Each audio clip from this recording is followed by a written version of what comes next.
Accessory, Before the Fact by Algernon Blackwood.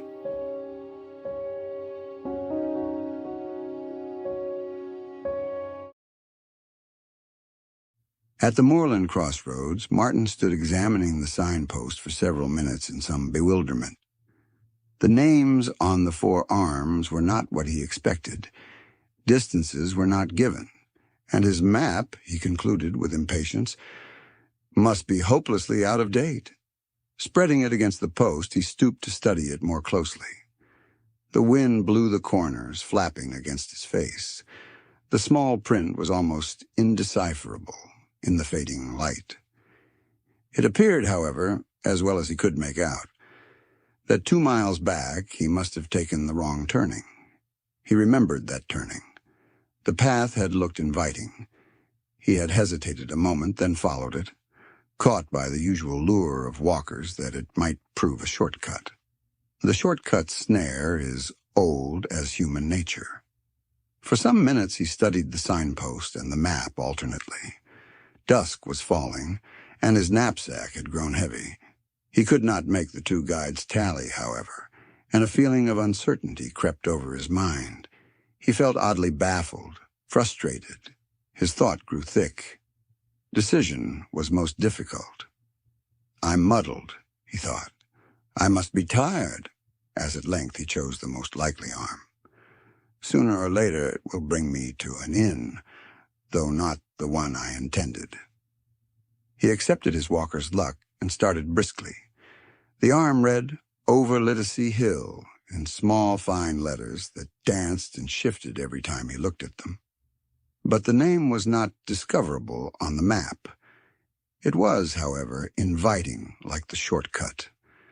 A similar impulse again directed his choice, only this time it seemed more insistent, almost urgent.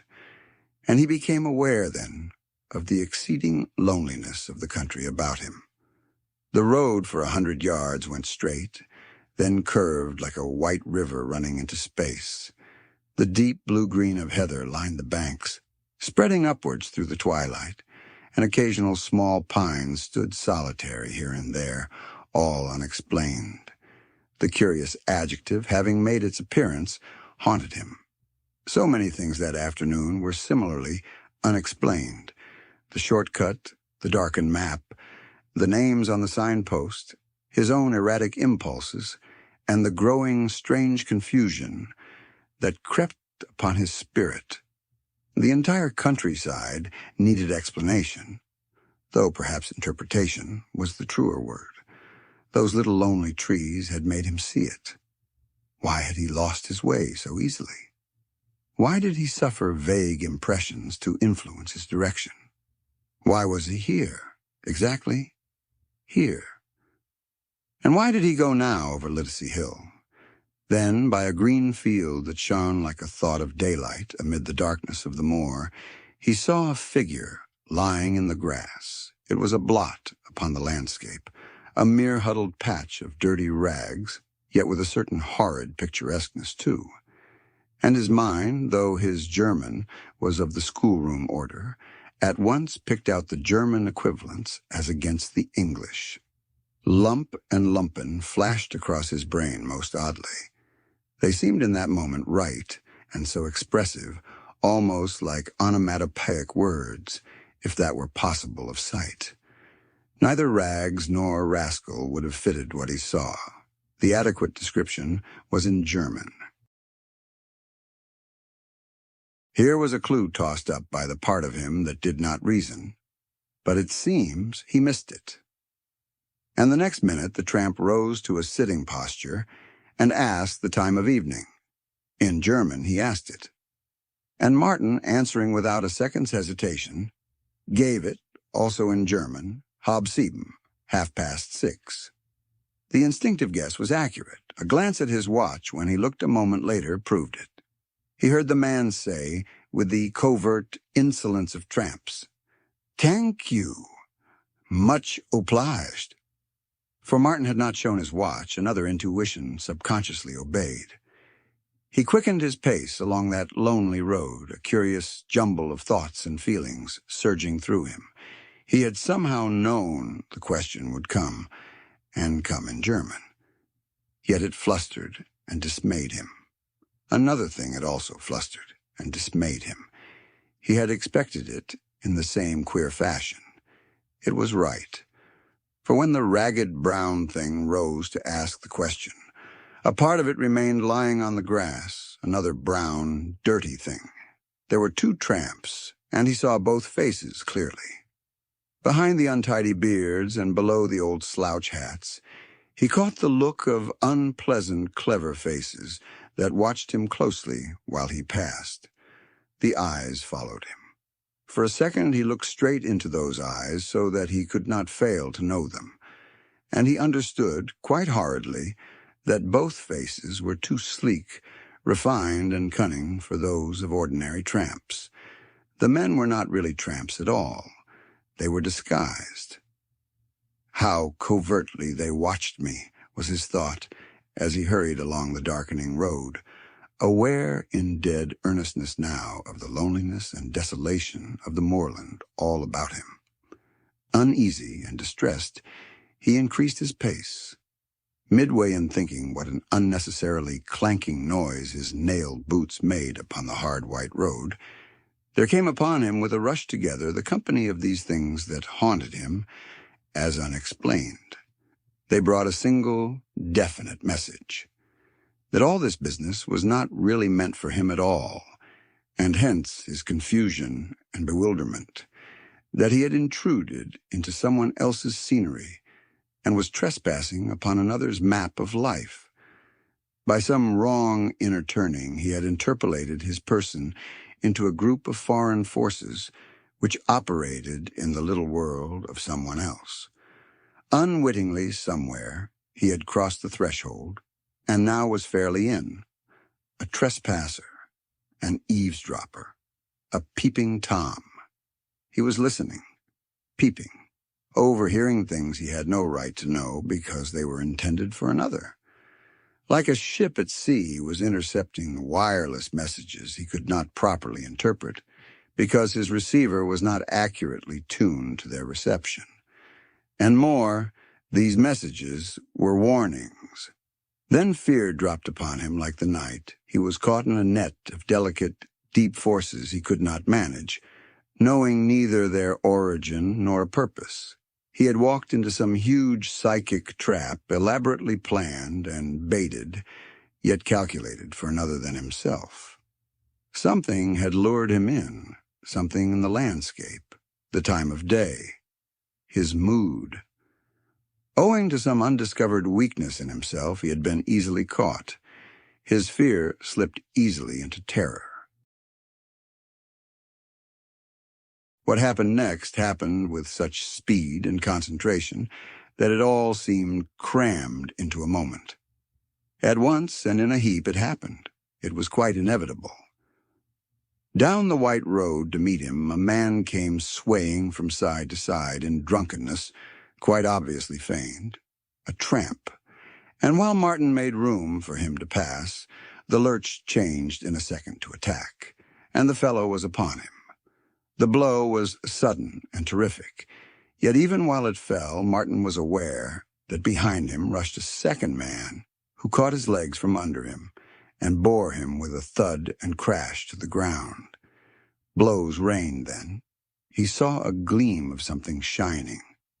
A sudden deadly nausea plunged him into utter weakness where resistance was impossible. Something of fire entered his throat, and from his mouth poured a thick, sweet thing that choked him. The world sank far away into darkness, yet through all the horror and confusion ran the trail of two clear thoughts. He realized that the first tramp had sneaked at a fast double through the heather and so come down to meet him, and that something heavy was torn from fastenings that clipped it tight and close beneath his clothes against his body. Abruptly then the darkness lifted, passed utterly away. He found himself peering into the map against the signpost. The wind was flapping the corners against his cheek, and he was poring over names that now he saw quite clear. Upon the arms of the signpost above were those he had expected to find, and the map recorded them quite faithfully. All was accurate again, and as it should be. He read the name of the village he had meant to make. It was plainly visible in the dusk, 2 miles the distance given. Bewildered, shaken, unable to think of anything, he stuffed the map into his pocket, unfolded, and hurried forward like a man who has just wakened from an awful dream that had compressed into a single second all the detailed misery of some prolonged, oppressive nightmare. He broke into a steady trot that soon became a run. The perspiration poured from him, his legs felt weak, and his breath was difficult to manage. He was only conscious of the overpowering desire to get away as fast as possible from the signpost at the crossroads where the dreadful vision had flashed upon him. For Martin, accountant on a holiday, had never dreamed of any world of psychic possibilities. The entire thing was torture. It was worse than a cooked balance of the books that some conspiracy of clerks and directors proved. At his innocent door, he raced as though the countryside ran crying at his heels, and always still ran with him the incredible conviction that none of this was really meant for himself at all. He had overheard the secrets of another. He had taken the warning for another into himself, and so altered its direction. He had thereby prevented its right delivery. It all shocked him beyond words.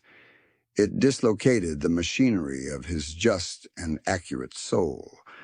The warning was intended for another who could not, would not, now receive it. The physical exertion, however, brought at length a more comfortable reaction and some measure of composure. With the lights in sight, he slowed down and entered the village at a reasonable pace.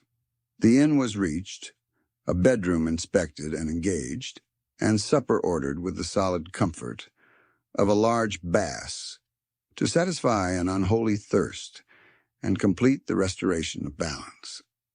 The unusual sensations largely passed away, and the odd feeling that anything in his simple, wholesome world required explanation was no longer present. Still with a vague uneasiness about him, though actual fear quite gone, he went into the bar to smoke an after-supper pipe and chat with the natives, as his pleasure was upon a holiday, and so saw 2 men leaning upon the counter at the far end with their backs towards him. He saw their faces instantly in the glass, and the pipe nearly slipped from between his teeth. Clean-shaven, sleek, clever faces, and he caught a word or two as they talked over their drinks, German words. Well-dressed they were, both men, with nothing about them calling for particular attention. They might have been 2 tourists holiday-making like himself in tweeds and walking boots. And they presently paid for their drinks and went out. He never saw them face to face at all, but the sweat broke out afresh all over him. A feverish rush of heat and ice together ran about his body.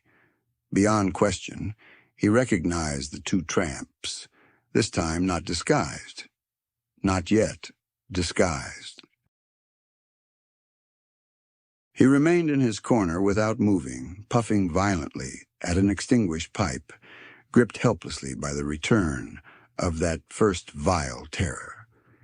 It came again to him with an absolute clarity of certainty that it was not with himself they had to do, these men, and further that he had no right in the world to interfere. He had no locus standi at all. It would be immoral, even if the opportunity came. And the opportunity, he felt, would come. He had been an eavesdropper and had come upon private information of a secret kind that he had no right to make use of. Even that good might come, even to save life. He sat on in his corner, terrified and silent, waiting for the thing that should happen next. But night came without explanation. Nothing happened. He slept soundly. There was no other guest at the inn but an elderly man, apparently a tourist like himself. He wore gold-rimmed glasses, and in the morning Martin overheard him asking the landlord what direction he should take for Litacy Hill. His teeth began then to chatter, and a weakness came into his knees. "You turn to the left, at the crossroads," Martin broke in before the landlord could reply. "You'll see the signpost about 2 miles from here, and after that it's a matter of 4 miles more." How in the world did he know flashed horribly through him. "I'm going that way myself," he was saying next. "I'll go with you for a bit, if you don't mind." The words came out impulsively and ill-considered. Of their own accord they came, for his own direction was exactly opposite. He did not want the man to go alone. The stranger, however, easily evaded his offer of companionship. He thanked him with the remark that he was starting later in the day.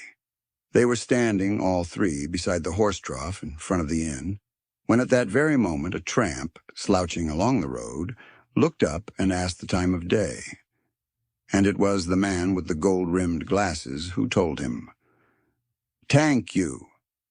"Much obliged," the tramp replied, passing on with his slow, slouching gait, while the landlord, a talkative fellow, proceeded to remark upon the number of Germans that lived in England and were ready to swell the Teutonic invasion, which he, for his part, deemed imminent.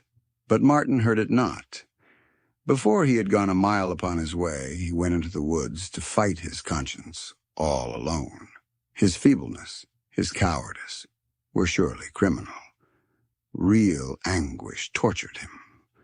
A dozen times he decided to go back upon his steps, and a dozen times the singular authority that whispered he had no right to interfere prevented him. How could he act upon knowledge gained by eavesdropping? How interfere in the private business of another's hidden life merely because he had overheard, as at the telephone, its secret dangers? Some inner confusion prevented straight thinking altogether. The stranger would merely think him mad. He had no fact to go upon.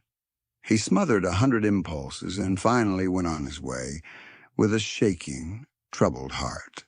The last 2 days of his holiday were ruined by doubts and questions and alarms, all justified later when he read of the murder of a tourist upon Litacy Hill.